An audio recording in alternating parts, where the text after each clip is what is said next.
श्रीराम. नमस्कार साधक बंधू भगिनींनो, चैतन्य उपासना या चॅनलवर मी सौ माधुरी कुलकर्णी आपले स्वागत करते. या चॅनलद्वारे आपण सोमवार ते शनिवार श्री ब्रह्मचैतन्य गोंदवलेकर महाराज यांचे थोर शिष्य परमपूज्य श्री ब्रह्मानंद महाराज यांच्या चरित्राचा आस्वाद घेत आहोत. तसेच रविवारी श्री महाराजांच्या काही भक्तांचे अनुभव ऐकत आहोत. श्री महाराजांना त्रिवार वंदन करून मी आज आपणास श्रींचे एक अनुग्रहित भक्त श्री दत्तात्रय भागवत पेटकर राहणार पुणे यांना श्रींचा आलेला अनुभव त्यांच्याच शब्दात कथन करणार आहे. दत्तात्रय काका सांगतात, मी दत्तात्रय भागवत पेटकर राहणार पुणे. माझा जन्म व शालेय शिक्षण वैकुंठ नगरी श्री क्षेत्र पंढरपूर येथे झालेले असून त्या काळात आजी व आईबरोबर पुण्यतिथी उत्सवाच्या पुण्यपर्व काळात श्री क्षेत्र गोंदवले येथे वरचेवर जाण्याचे भाग्य मला लाभले. त्यावेळी बालवयात नामसाधना, प्रवचन, भजन वगैरे काही कळत नव्हते, परंतु श्री महाराजांच्या समाधीची केलेली अभिषेक सेवा ही कायमची स्मरणात आहे. त्या काळात सकाळी 9 नंतर प्रत्येकाला प्रत्यक्ष समाधीवर अभिषेक करता येत असे व स्वहस्ते ही अभिषेक सेवा करण्याचे भाग्य मला अनेक वेळा लाभले.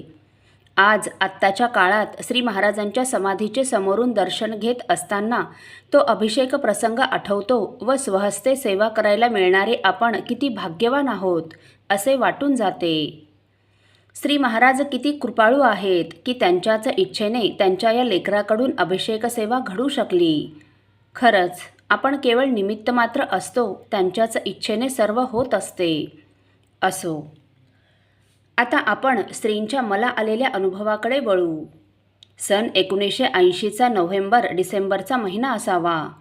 आमच्या टेलिफोन खात्यातील 5-6 मित्रांबरोबर सुट्टीतील 2 दिवसांची सहल ठरली होती. प्रथम श्री क्षेत्र सज्जनगड दर्शन व तेथे प्रसाद ग्रहण करून त्या दिवशीचा मुक्काम महाबळेश्वर येथे करून दुसऱ्या दिवशी तेथील सर्व प्रेक्षणीय स्थळे पाहून परत पंढरपूरला रात्रीपर्यंत पोहोचायचे असा बेत ठरला. त्या परतीच्या प्रवासात श्री गोंदवलेकर महाराज समाधीचे दर्शन करण्याचे प्रयोजन देखील होते.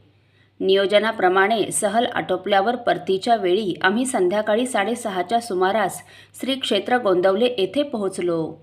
सर्वांनी मनोभावे श्री महाराजांच्या समाधीचे दर्शन घेतले व थोडीशी नामसाधना केली. समाधी समोरून हलूच नये असे मनोमन वाटत होते. त्यातच पूर्वकाळातील अभिषेक सेवा प्रसंगाच्या स्मृती जागृत झाल्या. श्री महाराजांच्या कृपेच्या अनुभवामुळे मन भरून आले होते. मन तरल व संवेदनशील झाले होते. तेथून पाय निघत नसतानाही श्री सुरेशजी दिवाण व मी पायऱ्या चढून वर आलो. वरती आल्या आल्या तेथील एका साधक बंधूने हात जोडून प्रेमाने व मृदू स्वरात विनंती केली की प्रसादाची वेळ झाली आहे, तेव्हा प्रसाद घेऊनच जावे. त्यांना तात्काळ होकार देणे शक्य नव्हते, कारण आम्हाला लवकरात लवकर पंढरपूर येथे पोहोचायचे होते. पावसाळा असल्याने जोरात पाऊसही पडत होता.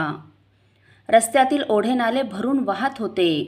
पाऊस असताना त्यात जास्तच पाणी असायचे. पाणी ओसरल्याशिवाय ते पार करणे शक्य नसायचे. तेव्हा वरचेवर त्या ठिकाणी जागोजागी थांबावे लागण्याची शक्यता होती.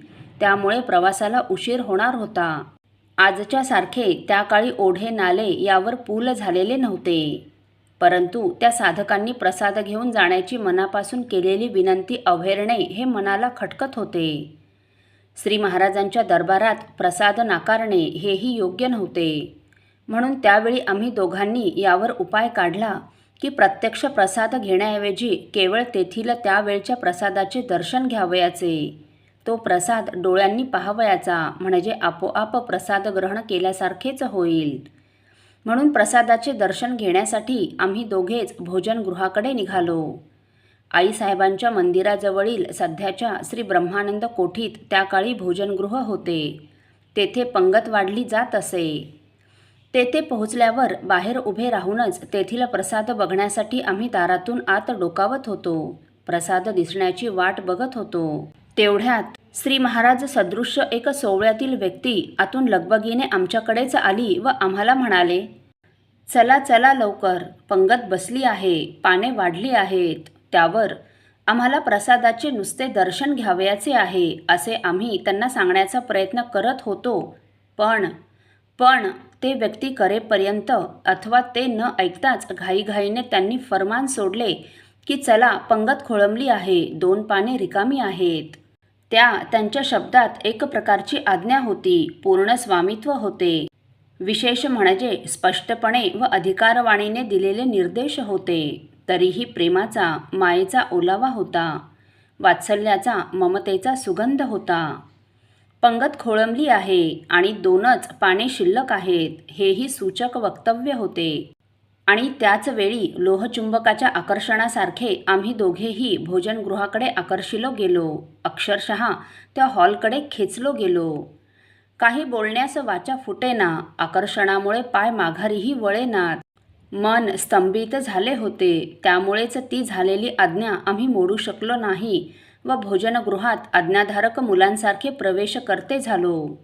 श्रीराम जय राम जय जय राम या सिद्ध मंत्राचा नामघोष चालू होता.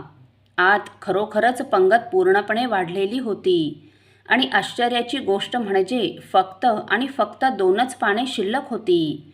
आणि सर्वात आनंदाची व भाग्याची गोष्ट ही की श्रींनी आम्हा दोघांसाठी राखून ठेवलेली ती 2ही पाने श्री महाराजांच्या तसबिरीजवळील होती.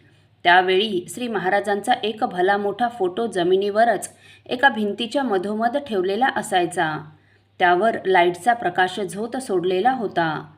त्या फोटोतील श्री महाराजांच्या चरणांजवळ बसून आमच्याकडून प्रसाद ग्रहण करून घेण्याची श्री महाराजांची योजना होती, हे त्यावेळी आम्हा अज्ञानी जीवांना कसे कळणार?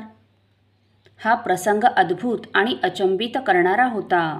हे सर्व बघितल्यावर नव्हे, त्यांच्या मायेची जाणीव झाल्यावर डोळ्यातून पाणी आले. अखंड अश्रुधारा वाहू लागल्या.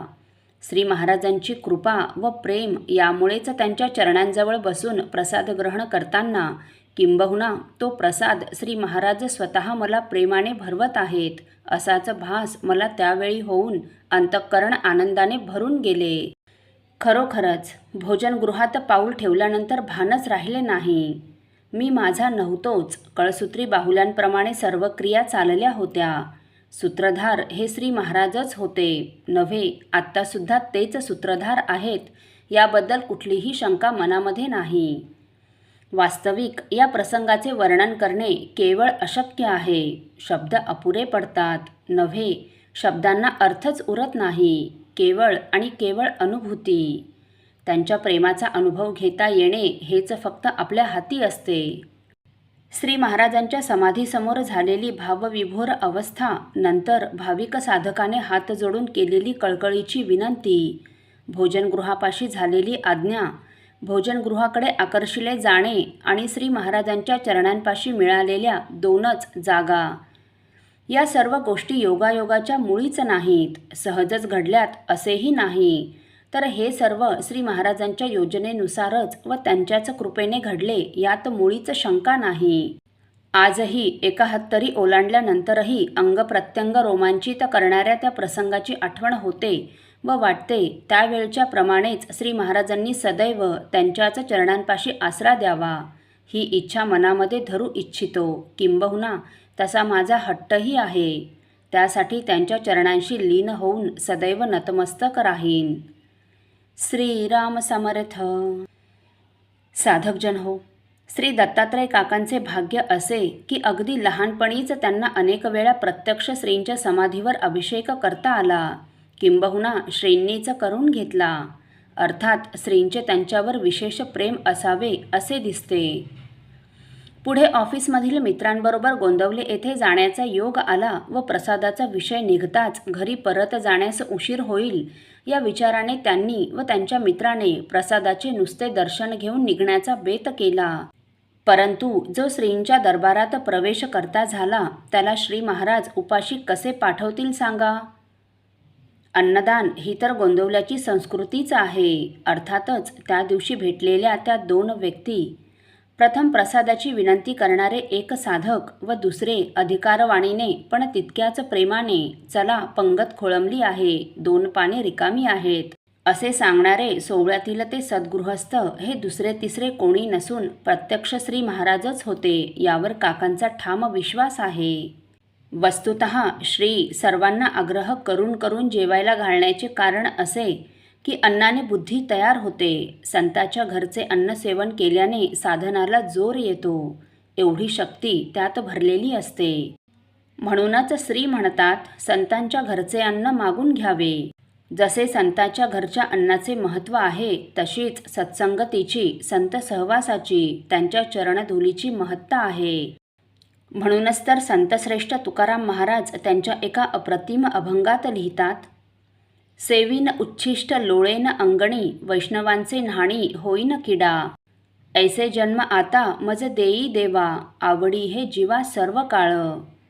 त्यांचे चरणरज येती अंगावरी, वंदिन ते शिरी जाईन मागे. तुका म्हणे येथे राहिलासी भाव, सकळही वाव जाणो निया. असो.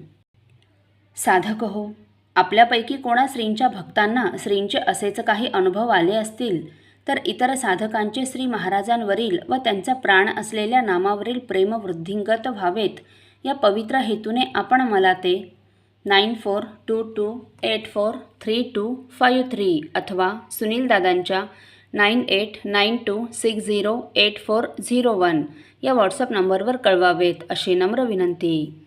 श्रीराम समर्थ.